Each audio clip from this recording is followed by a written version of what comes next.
padariau 2 knygų namelius.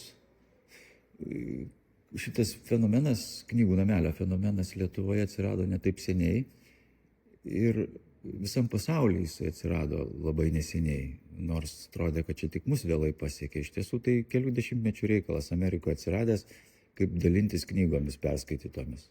Paplito po pasaulį, mus pasiekė, nežinau, prieš 20 ar kažkiek metų. Ir pats tas momentas, kad dalintis, jisai labai žavus, bet dažnai priėjus prie knygų namelio viešumoje, ten randi niekam nereikalingas šiukšlės.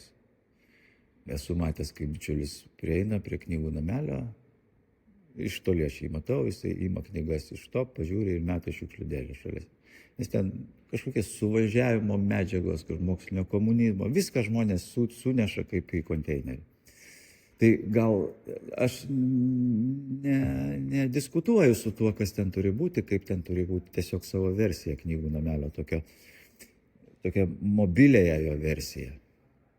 Meninė versija, galvoju, čia yra atšvaitai taikomojo meno, iš kurio aš kaip ir šaknimis esu pagal savo studijas, keramikos studijas esu kaip ir taikoma meno, tai čia būtų toks žingsnis, kad pritaikomumas, nesvarbu, kad čia jau nebe keramika, bet kita vertus, tai yra mažosios architektūros pavyzdys.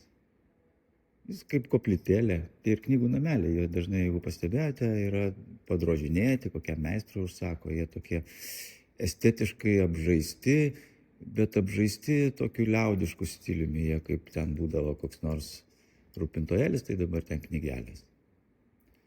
Tai apie tai galvojant ir gimė tie knygų nameliai, ketinau padaryti daugiau, bet kol kas tik tai 2 yra gal ir išsisėmiau aš tiesiog.